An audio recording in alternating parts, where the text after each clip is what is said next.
ಮಾಡಿಕೊಟ್ಟಿದ್ದಕ್ಕೆ. ಇನ್ನು ಮೈಸೂರು ಭಾಗಕ್ಕೆ ಹೋಗೋಣ. ಮೈಸೂರಲ್ಲಿ ಕರ್ನಾಟಕ ಬಂದ್ಗೆ ನೀರಸ ಪ್ರತಿಕ್ರಿಯೆ ವ್ಯಕ್ತವಾಗ್ತಾ ಇದೆ. ಮೈಸೂರಲ್ಲಿ ಎಂದಿನಂತೆ ವಾಹನಗಳ ಸಂಚಾರ ಇದೆ. ಬಸ್ ನಿಲ್ದಾಣದ ಸುತ್ತ ಬಿಗಿ ಪೊಲೀಸ್ ಬಂದೋಬಸ್ತ್ ಕೈಗೊಳ್ಳಲಾಗಿದೆ.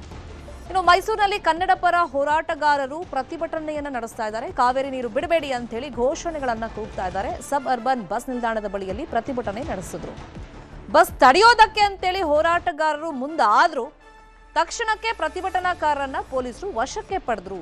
ಕರ್ನಾಟಕ ತಮಿಳುನಾಡು ಸರ್ಕಾರಗಳ ವಿರುದ್ಧ ಘೋಷಣೆಗಳನ್ನ ಕೂಗ್ತಾ ಇದ್ದಾರೆ ಪ್ರತಿಭಟನಾಕಾರರು.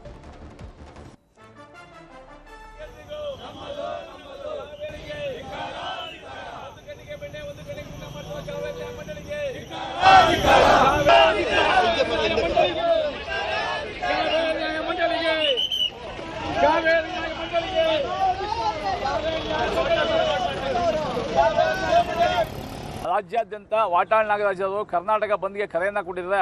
ಕರೆಯನ್ನು ಬೆಂಬಲಿಸಿ ನಾವು ಇಂದು ಪ್ರತಿಭಟನೆಯನ್ನು ಹೋರಾಟವನ್ನು ಮಾಡ್ತಾ ಇದ್ದೇವೆ. ಏನು ವಾಟಾಳ್ ನಾಗರಾಜ್ ಅವರು ಹೇಳಿರೋದನ್ನ ಎಲ್ಲ ಕನ್ನಡ ಪರ ಸಂಘಟನೆಗಳು ಎಲ್ಲರೂ ಅರ್ಥ ಮಾಡ್ಕೋಬೇಕು. ಅವರು ಬರೀ ಕಾವೇರಿ ನೀರಿಗಾಗಿ ಒಂದು ವಿಚಾರವಾಗಿ ಹೋರಾಟ ಮಾಡ್ತಿಲ್ಲ. ಸಮಗ್ರ ಕರ್ನಾಟಕದ ಅಭಿವೃದ್ಧಿಗಾಗಿ, ಉತ್ತರ ಕರ್ನಾಟಕದ ಅಭಿವೃದ್ಧಿಗಾಗಿ ಹಾಗೂ ಬೆಳಗಾವಿಯನ್ನು ಮೈಸೂರಿನ ಅವಿಭಾಜ್ಯ ಅಂಗ ಅಂತ ಸೇರಿಸಬೇಕು. ಜೊತೆಗೆ ಮೇಕೆದಾಟು ಯೋಜನೆ, ಮಹದಾಯಿ ಯೋಜನೆ, ಕಳಸಾ ಬಂಡೂರು ಯೋಜನೆ, ಕನ್ನಡಿಗರಿಗೆ ಉದ್ಯೋಗಗಳು ಸಿಗಬೇಕು ಹಾಗೂ ಕನ್ನಡ ಶಾಲೆಗಳನ್ನ ಮುಚ್ಚಬಾರ್ದು. ಇಷ್ಟೆಲ್ಲ ಅಜೆಂಡಾಗಳನ್ನ ಇಟ್ಕೊಂಡಿದ್ದು ನಾವು ಹೋರಾಟ ಬಂದನ್ನು ಮಾಡ್ತಾ ಇದ್ದೀವಿ. ಇದಕ್ಕೆಲ್ಲ ರಾಜ್ಯದ ಜನತೆ, ಮೈಸೂರಿನ ಜನತೆ ಎಲ್ಲ ಸಹಕಾರ ಮಾಡಬೇಕು ಅಂತ ಕೇಳ್ತಾ ಇದ್ದೀವಿ. ಯಾವುದೋ 100 ವರ್ಷ ಹಿಂದೆ ಆದಂಥ ಒಂದು ಒಪ್ಪಂದವನ್ನು ಇಟ್ಕೊಂಡು ತಮಿಳುನಾಡು ನಮ್ಮ ಮೇಲೆ ದಬ್ಬಾಳಿಕೆ ಮಾಡ್ತಾ ಇದೆ, ಗದಪ್ರಹಾರ ಮಾಡ್ತಾ ಇದೆ. ಅದನ್ನು ನಮ್ಮ ಮುಖ್ಯಮಂತ್ರಿಗಳು ಮನವರಿಕೆ ಮಾಡಿ ಬ್ರಿಟಿಷ್ ಕಾಲದಲ್ಲಿ ಆದಂಥ ಒಪ್ಪಂದವನ್ನು ಅವರು ಹೋಗಿ ನಮ್ಮದು ಪ್ರಜಾಪ್ರಭುತ್ವ ಬಂದ ಮೇಲೆ ಅದನ್ನು ವಜಾ ಮಾಡಬೇಕು. ರಾಜ್ಯ ಅಖಂಡ ಕರ್ನಾಟಕ ಬಂದ್ಗೆ ಅಂತೇಳಿ ವಾಟಾಳ್ ನಾಗರಾಜ್ ಕರೆಯನ್ನ ಕೊಟ್ಟಿದ್ರು. ಹಾಗಾಗಿ ಉತ್ತರ ಕರ್ನಾಟಕ ಭಾಗದಲ್ಲಿ ಬಂದ್ಗೆ ಯಾವ ತರ ಪ್ರತಿಕ್ರಿಯೆ ಅಂತಂದ್ರೆ ನೀರಸ ಪ್ರತಿಕ್ರಿಯೆ. ಬೆಳಗಾವಿ, ವಿಜಯಪುರ, ಕಲಬುರಗಿಯಲ್ಲಿ ಬಸ್ ಸಂಚಾರ ಎಂದಿನಂತೆ ಇದೆ. ಜನಜೀವನ ಎಂದಿನಂತೆ ಇದೆ. ಆಟೋ ಕ್ಯಾಬ್ ಸಂಚಾರ ನಡೀತಾ ಇದೆ.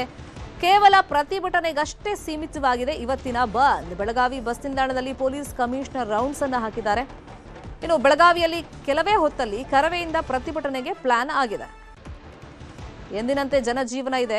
ಉತ್ತರ ಕರ್ನಾಟಕ ಭಾಗದಲ್ಲಿ ಕೇವಲ ಪ್ರತಿಭಟನೆಗೆ ಮಾತ್ರ ಈ ಬಂದ್ ಸೀಮಿತವಾಗಿದೆ. ಅಲ್ಲೂ ಕೂಡ ಬಸ್ ಸಂಚಾರ ಎಂದಿನಂತೆ ಇದೆ. ಬೆಳಗಾವಿ, ಕಲಬುರಗಿ ಮತ್ತೆ ವಿಜಯಪುರ ಭಾಗದ ದೃಶ್ಯಗಳನ್ನ ತೋರಿಸ್ತಾ ಇದ್ದೀವಿ. ಬಸ್ ಸಂಚಾರ ಎಂದಿನಂತೆ ಇದೆ. ಪೊಲೀಸರು ಪ್ರಮುಖ ವೃತ್ತಗಳಲ್ಲಿ ಮತ್ತೆ ಬಸ್ ನಿಲ್ದಾಣಗಳಲ್ಲಿ ಅಲ್ಲಿ ಸೆಕ್ಯೂರಿಟಿಯನ್ನ ಕೊಟ್ಟಿದ್ದಾರೆ. ಇನ್ನು ಖುದ್ದಾಗಿ ಕಮಿಷನರ್ ಕೂಡ ಅಲ್ಲಿ ಪರಿಸ್ಥಿತಿ ಹೇಗಿದೆ ಅಂತೇಳಿ ಅವಲೋಕನವನ್ನ ಮಾಡಿದ್ದಾರೆ. ಇನ್ನೇನು ಸ್ವಲ್ಪ ಹೊತ್ತಲ್ಲಿ ಬೇರೆ ಬೇರೆ ಸಂಘಟನೆಯವರು ಪ್ರತಿಭಟನೆಗೆ ಪ್ಲಾನ್ ಅನ್ನ ಮಾಡಿಕೊಂಡಿದ್ದಾರೆ. ಅಖಂಡ ಕರ್ನಾಟಕ ಅಂತೇಳಿ ಬಂದನ್ನ ಮಾಡಬೇಕು ಅಂತ ಕರೆಯನ್ನ ನೀಡಿದ್ದು. ಮತ್ತೆ ಬೆಳಗಾವಿ ಭಾಗಕ್ಕೂ ಕೂಡ ವಾಟಾಳ್ ನಾಗರಾಜ್ ಅವರು ಹೋಗಿದ್ರು. ಹುಬ್ಬಳ್ಳಿ ಭಾಗಕ್ಕೆ ಹೋಗಿದ್ರು, ಬೆಳಗಾವಿ ಭಾಗಕ್ಕೆ ಹೋಗಿದ್ರು. ಅಲ್ಲಿ ಸಂಘಟನೆಗಳಿಂದ ರಿಕ್ವೆಸ್ಟ್ ಮಾಡ್ಕೊಂಡಿದ್ರು, ಮನವಿ ಮಾಡ್ಕೊಂಡಿದ್ರು, ಬಂದ್ಗೆ ಸಹಕಾರ ಕೊಡಬೇಕು, ಬೆಂಬಲ ಕೊಡಬೇಕು ಅಂತೇಳಿ. ಆದರೆ ಪ್ರತಿಭಟನೆಗೆ ಮಾತ್ರ ಇವತ್ತಿನ ಬಂದ್ ಸೀಮಿತವಾಗ್ತಾ ಇದೆ. ಬೆಳಗಾವಿ ಭಾಗದಲ್ಲಿ ಚಿತ್ರಣ ಹೇಗಿದೆ ಈ ಬಗ್ಗೆ ಮಾಹಿತಿಯನ್ನು ಕೊಡೋದಕ್ಕೆ ನೇರ ಸಂಪರ್ಕದಲ್ಲಿ ಕನೆಕ್ಟ್ ಆಗಿದ್ದಾರೆ ನಮ್ಮ ರಿಪೋರ್ಟರ್ ಚಂದ್ರಕಾಂತ್ ಸುಗಂಧಿ. ಚಂದ್ರಕಾಂತ್ ಸುಗಂಧಿ, ಬೆಳಗಾವಿ ಭಾಗದಲ್ಲಿ ನೋಡ್ತಾ ಇದೀವಿ ಕೇವಲ ಪ್ರತಿಭಟನೆಗೆ ಮಾತ್ರ ಸೀಮಿತವಾಯ್ತಾ ಬಂದ್? ಆಮೇಲೆ ಬೆಳಗ್ಗೆ ಯಾವ್ಯಾವ ಸಂಘಟನೆಯವರು ಮತ್ತೆ ಎಷ್ಟೊತ್ತಿಗೆ ಎಲ್ಲಿ ಮಾಡ್ತಾ ಇದ್ದಾರೆ?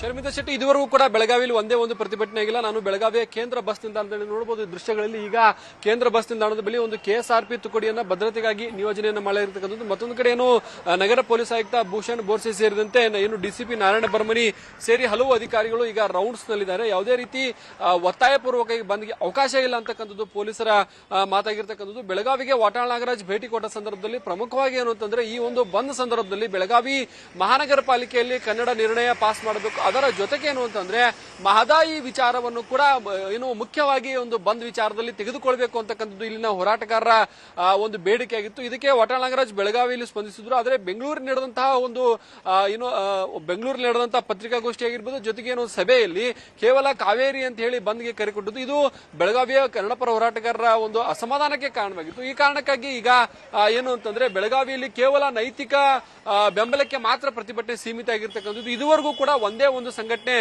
ಬೀದಿಗಿಳಿದು ಪ್ರತಿಭಟನೆಯನ್ನ ಮಾಡಿಲ್ಲ. ಈಗ ಏನು ಕೆಲವೇ ಹೊತ್ತಿನಲ್ಲಿ ಕರವೇ ಶಿವರಾಮೇಗೌಡ ಬಣದ ಕಾರ್ಯಕರ್ತರು ಪ್ರತಿಭಟನೆ ನಡೆಸುವಂತಹ ಸಾಧ್ಯತೆ ಇದೆ. ಈ ಹಿನ್ನೆಲೆಯಲ್ಲಿ ಏನು ಬಸ್ ನಿಲ್ದಾಣದ ಬಳಿಯಲ್ಲಿ ಬಿಗಿ ಭದ್ರತೆಯನ್ನ ಮಾಡಲಾಗಿರ್ತಕ್ಕಂಥದ್ದು. ಪ್ರತಿಭಟನೆಗೆ ಅವಕಾಶ ಇದೆ, ಆದರೆ ಒತ್ತಾಯಪೂರ್ವಕವಾಗಿ ಬಂದ್ ಅನ್ನ ಮಾಡಿಸಬಾರದು ಅಂತಕ್ಕಂಥದ್ದು ನಗರ ಪೊಲೀಸ್ ಆಯುಕ್ತರ ಹೇಳಿಕೆ ಆಗಿರ್ತಕ್ಕಂಥದ್ದು. ಹೀಗಾಗಿ ಈಗ ಬೆಳಗಾವಿ ಬಸ್ ನಿಲ್ದಾಣದ ಸುತ್ತಮುತ್ತ ಒಂದು ರೀತಿ ಭದ್ರತೆಯನ್ನು ಒದಗಿಸಲಾಗಿರ್ತಕ್ಕಂಥದ್ದು. ಏನೋ ಮಹದಾಯಿ ವಿಚಾರದಲ್ಲಿ ಮತ್ತೊಮ್ಮೆ ಪ್ರತ್ಯೇಕವಾಗಿ ಬಂದ್ ಕರೆ ಕೊಡಕ್ಕೆ ಕೂಡ ಇಲ್ಲಿನ ಹೋರಾಟಗಾರರು ತೀರ್ಮಾನವನ್ನ ಮಾಡಿದ್ದಾರೆ. ಯಾಕಂದ್ರೆ ಮಹದಾಯಿ ಏನು ನೆನೆಗುದಿಗೆ ಬಿದ್ದಿರತಕ್ಕಂತಹ ಯೋಜನೆ ಆಗಿರ್ತಕ್ಕಂಥದ್ದು. ಆ ಯೋಜನೆಯನ್ನ ಜಾರಿಗಾಗಿ ಈಗಾಗಲೇ ಸಂಸದರನ್ನ ಭೇಟಿ ಆಗ್ತೀವಿ, ಏನೋ ಮುಂದಿನ ದಿನಗಳಲ್ಲಿ ಬೆಳಗಾವಿ ಅಥವಾ ಉತ್ತರ ಕರ್ನಾಟಕ ಬಂದ್ಗೆ ಕರೆ ಕೊಡ್ತೀವಿ ಅಂತಕ್ಕಂಥದ್ದು ನಿನ್ನೆ ಹೋರಾಟಗಾರರು ತೀರ್ಮಾನವನ್ನು ಮಾಡಿದ್ದಾರೆ. ಹೀಗಾಗಿ ಇವತ್ತು ಬೆಳಗಾವಿಲಿ ಬಂದ್ಗೆ ಯಾವುದೇ ಪ್ರತಿಕ್ರಿಯೆಯನ್ನು ವ್ಯಕ್ತವಾಗಿಲ್ಲ. ಇನ್ನು ಕೆಲವೇ ಹೊತ್ತಿನಲ್ಲಿ ಒಂದು ಪ್ರತಿಭಟನೆ ಮಾತ್ರ ಬಸ್ ನಿಲ್ದಾಣದ ಮುಂಭಾಗದಲ್ಲಿ ನಡೆಯಲಿದೆ. Sharmita Shetty, fine, follow up ಮಾಡೋಣ. ಥ್ಯಾಂಕ್ ಯು ಚಂದ್ರಕಾಂತ್ ಸುಗಂಧಿ ಈ ಕ್ಷಣದ ಮಾಹಿತಿಯನ್ನು ಕೊಡೋದಕ್ಕೆ.